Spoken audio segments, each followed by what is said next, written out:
Hello students, तो आज एक टॉपिक और पढ़ने वाले हैं बीएससी सेकंड सेमेस्टर केमिस्ट्री का, म्यूटा रोटेशन ऑफ ग्लूकोज। एक मोस्ट इंपोर्टेंट टॉपिक है, यूनिट फर्स्ट है केमिस्ट्री ऑफ कार्बोहाइड्रेट। तो डाल देता हूं पहले मैं हेडिंग, फिर करेंगे इसके बारे में डिस्कस। आखिर ये म्यूटा रोटेशन क्या होता है? म्यूटा रोटेशन, ठीक है, म्यूटा रोटेशन नाम तो शानदार लग रहा है। अच्छा सर, इसको हिंदी में भी बता दो, ये हिंदी में क्या होता है? इसको हिंदी में उत्परिवर्तन भी कहते हैं, लेकिन उत्परिवर्तन ना कह के हमारी जो केमिस्ट्री की भाषा में से बोला जाता है वो बोला जाता है परिवर्ती ध्रुवण घूर्णन।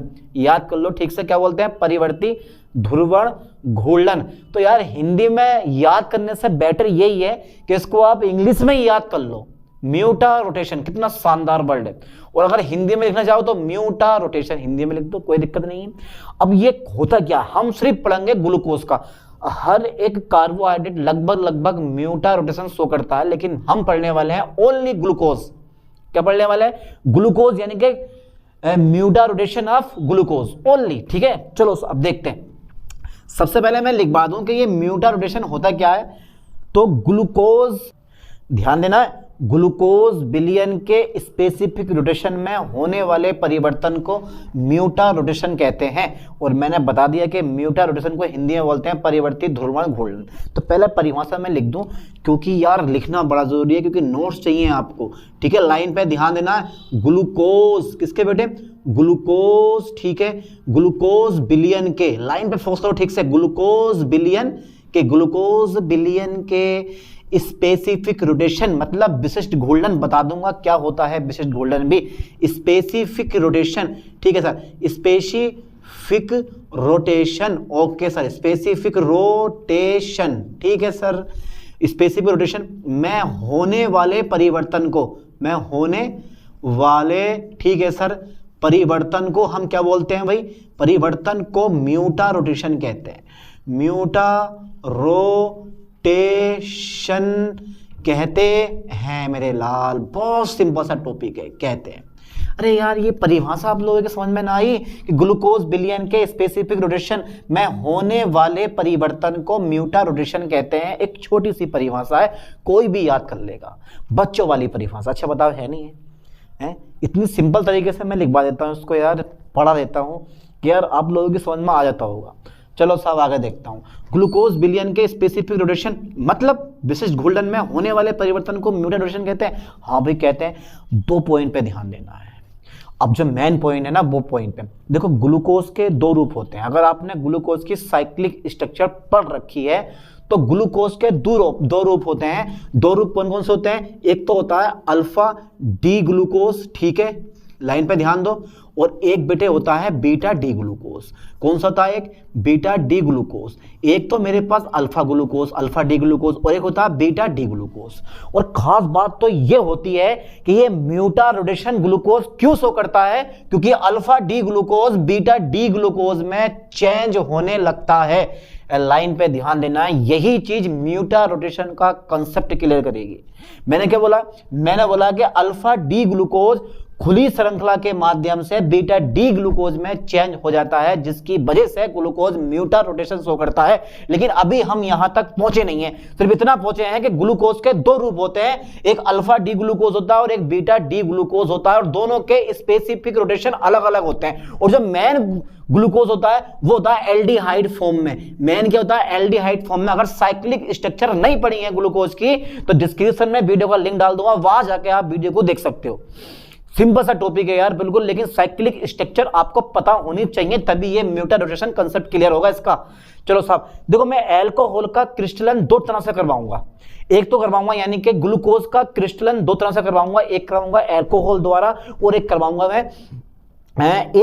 मैं पीरियडिन द्वारा। तो सबसे पहले ध्यान देना, इसका स्पेसिफिक रोटेशन 112 डिग्री होता है, कहीं कहीं इसका 110 डिग्री भी दे रखा होता है। इसका म्यूटा रोटेशन 19 डिग्री होता है, कहीं कहीं 19.7 डिग्री भी दे रखा होता है। कोई दिक्कत नहीं है हमें उस चीज से, है ना, स्पेसिफिक रोटेशन है, कोई दिक्कत नहीं है। तो मेरे पास जो नेक्स्ट पॉइंट आता है ना बेटे, इस पॉइंट पे विशेष तौर से ध्यान देना कि मैं जो लिखवाने वाला हूं ना, वो पॉइंट मेरे पास ये है कि भैया अल्कोहल किसके द्वारा बेटे? अल्कोहल द्वारा क्रिस्टलन, अल्कोहल द्वारा क्रिस्टलन करने पर, क्रिस्टलन करने पर, अल्कोहल द्वारा क्रिस्टलन करने पर क्रिस्टलीय ग्लूकोज, लाइन पे फोकस करो, क्रिस्टलीय ग्लूकोज, ठीक है सर, क्रिस्टलीय ग्लूकोज यानी कि ग्लूकोज, अरे भैया CO ऐसी लगा दो, अल्कोहल द्वारा क्रिस्टलन करने पर क्रिस्टलीय ग्लूकोज के जलीय विलयन का, लाइन पे फोकस करो, ग्लूकोज के जलीय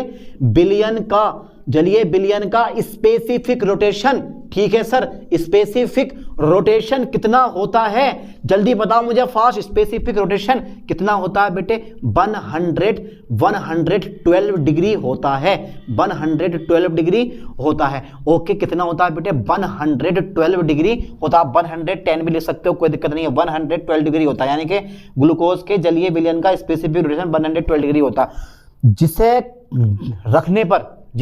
रखने पर धीरे धीरे घटकर कितना होता है, ये 52.5 डिग्री, क्योंकि जो मेरे पास एल्डिहाइड फॉर्म होती है ना, इसका 52.5 डिग्री होता है, ठीक है।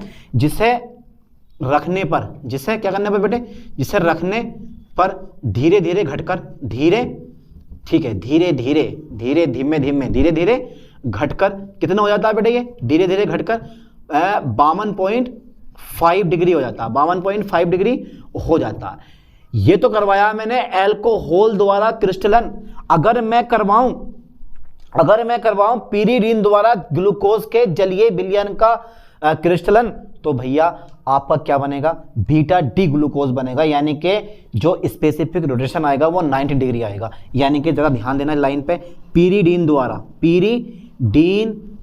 ठीक है सर, पीरिडीन द्वारा क्रिस्टलन करने पर, पीरिडीन द्वारा क्या करने पर बेटे, क्रिस्टलन करने पर, पीरिडीन द्वारा क्रिस्टलन करने पर, ओके सर, क्रिस्टलन करने पर क्रिस्टलीय ग्लूकोज, क्रिस्टलीय, ठीक है, क्रिस्टलीय ग्लूकोज के जलीय विलयन का, ठीक है सर, के जलीय विलयन का स्पेसिफिक रोटेशन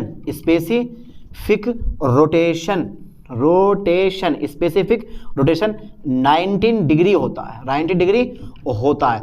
अब भैया जब 19 डिग्री होता है तो ये बढ़ेगा घटेगा, बढ़कर, यानी कि जो जिसे कुछ समय रखने पर, कुछ समय बाद, यानी कि जो कुछ समय बाद 52.5 डिग्री हो जाता, जिसे रखने पर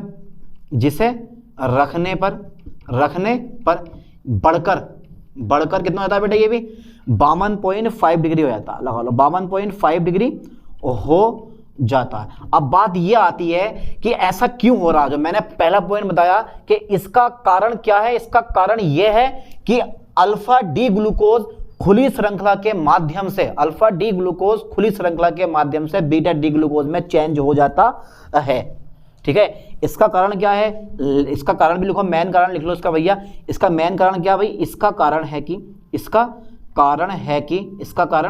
है कि अल्फा डी ग्लूकोज, लाइन में फोकस करो बेटा, अल्फा डी ग्लूकोज खुली श्रृंखला के माध्यम से, यानी कि ओपन चेन, खुली श्रृंखला के माध्यम से, ठीक है सर, खुली श्रृंखला के माध्यम से, मैं इसको इरेज कर दूं, चलिए साहब मैं इसको इरेज कर रहा हूं, लाइन में फोकस करना ठीक से जरा, कौन सा ग्लूकोज भाई, क्योंकि अल्फा डी ग्लूकोज खुली श्रृंखला के माध्यम से, ठीक है सर, खुली श्रृंखला के माध्यम से बीटा डी ग्लूकोज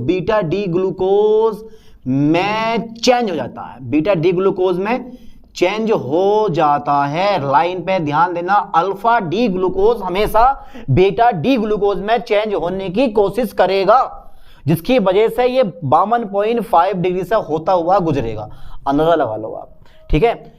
कहने का मतलब यह है कि उदासीन विलयन में अगर आप अल्फा डी ग्लूकोज घोलोगे या बीटा डी ग्लूकोज घोलोगे तो वो 52.5 डिग्री यानी नॉर्मल ग्लूकोज में चेंज हो जाएगा। वो उदासीन विलयन में अल्फा डी ग्लूकोज घोल दो या बीटा डी ग्लूकोज घोल दो, उसका स्पेसिफिक रोटेशन 52.5 डिग्री ही आना है न्यूट्रल सॉल्यूशन में, ध्यान देना।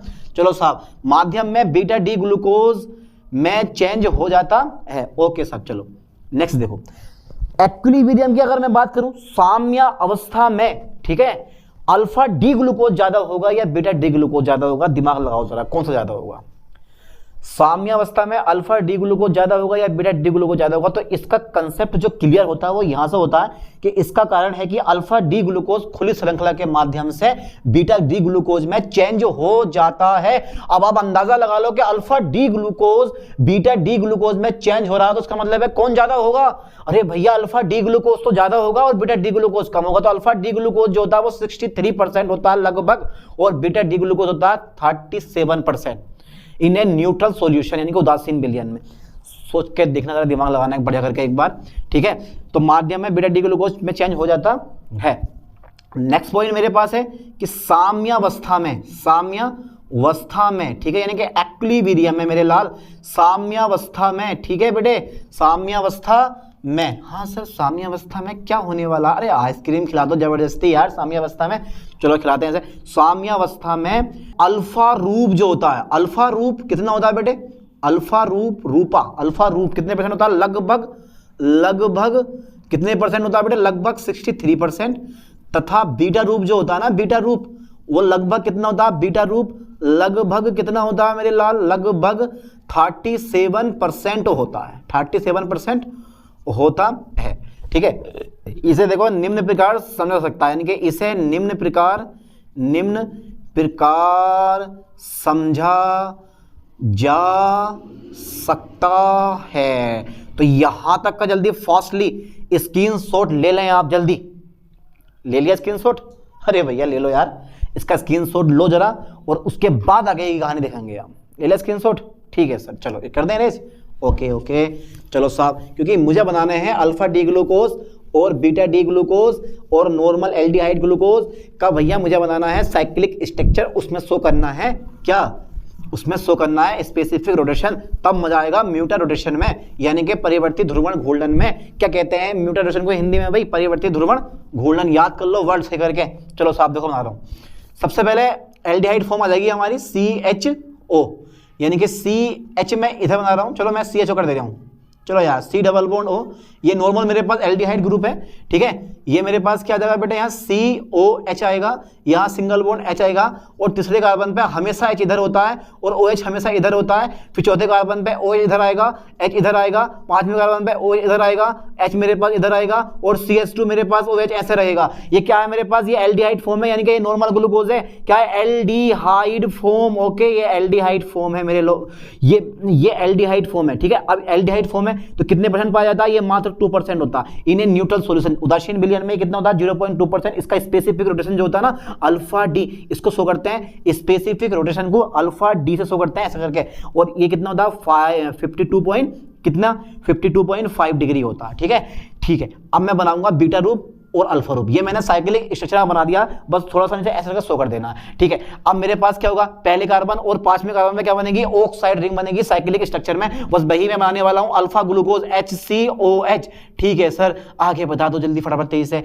OH मेरे पास ऐसे रहेगा, H मेरे पास ऐसे रहेगा, फिर मेरे पास H ऐसे रहेगा, ये मेरे पास OH ऐसा आएगा, ठीक है। फिर मेरे पास OH ऐसा आ जाएगा, ये H मेरे पास ऐसा जाएगा, फिर मेरे पास C और मेरे पास एक O है, तो यहां पर मेरे पास ऑक्साइड रिंग बन जाती है। सीधी लाइन काढ़ो, एक ऑक्साइड रिंग कुछ इस टाइप से बन जाती है। ये मेरे पास ऑक्साइड रिंग बन गई। फिर मेरे पास क्या होगा? CH2OH मिल जाता है। कौन सा रूप है भैया? ये अल्फा डी ग्लूकोज है। आप खाली अल्फा ग्लूकोज बोल सकते हो, डी हटा भी सकते हो, क्योंकि अधिकांश जगह अल्फा ग्लूकोज ही पाया जाता है, ठीक है। अल्फा डी ग्लूकोज है मेरे पास। कितने परसेंट पाया जाता है मेरे दोस्त? ये पाया जाता है लगभग 63%, ठीक है। इसका स्पेसिफिक रोटेशन कितना होता है? आप कहोगे सर इसका स्पेसिफिक रोटेशन आप लगा सकते हो 25 डिग्री, पर कोई दिक्कत नहीं है। 110 डिग्री, 112 डिग्री, पर मैं लिखूंगा 112.6 डिग्री। इतना स्पेसिफिक रोटेशन इसका होता है, ठीक है। चलो साहब आगे देखते हैं। एक्विलिब्रियम स्टेट ली है मैंने। कौन सी स्टेट ली है? एक्विलिब्रियम ली है।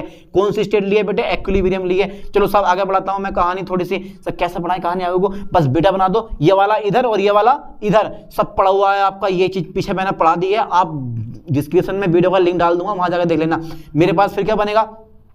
बाकी सब चीजें ऐसी हैं। बस खाली पहला कार्बन जो होता है ना, ये एसिमेट्रिक कार्बन एटम होता है, इसमें OH ग्रुप इधर लगा दो या फिर H इधर लगा दो, अगर ऐसे है तो अल्फा है, और अगर ये वाला OH इधर और ये वाला H इधर तो मेरे पास बन जाएगा बीटा। बाकी हमें कोई भी चेंज नहीं करना है, ठीक है। तो मेरे पास COH ऐसे रहेगा, ये मेरे पास H ऐसे रहेगा, मेरे पास C तीसरे कार्बन पे इधर आता है और OH हमेशा इधर आता है, तो मेरे पास COH आ जाएगा, इधर मेरे पास H आ जाएगा, फिर मेरे पास क्या आएगा, क्या आएगा, अरे कुछ नहीं आएगा, फिर मेरे पास एक ऑक्साइड रिंग बनेगी यहीं पर, ये मेरे पास O रहेगा, CH2OH बन गया मेरे पास, क्या नाम है इसका, बीटा डी ग्लूकोज, इसका नाम क्या, बीटा डी ग्लूकोज। लाइन पे ध्यान देना, beta D glucose, beta D glucose है, कितने परसेंट पाया जाता है भैया, 37% पाया जाता है। दोनों को जोड़ोगे तो 100%, लगभग 63% और लगभग 37%। ओके सर, अच्छा इसका स्पेसिफिक रोटेशन कितना होता है, अरे स्पेसिफिक रोटेशन कितना होता है, दे दो, 19.7 डिग्री होता है, 19.7 डिग्री होता। इस तरह से ये जो होता है ग्लूकोज वो म्यूटा रोटेशन शो करता है। परिभाषा क्या, ग्लूकोज बिलियन के स्पेसिफिक रोटेशन में, ग्लूकोज बिलियन के स्पेसिफिक रोटेशन में होने वाले परिवर्तन को हम क्या बोलते हैं, म्यूटा रोटेशन कहते हैं। आई होप कि ये टॉपिक आपको समझ में आ गया होगा। कई बार पढ़ के देखें इस टॉपिक को, रिपीट करके देखें, ना समझ में आया तो बहुत सिंपल सा टॉपिक है। अब ऐसी एक नई टॉपिक के साथ मिलते हैं नेक्स्ट लेक्चर में। थैंक्स।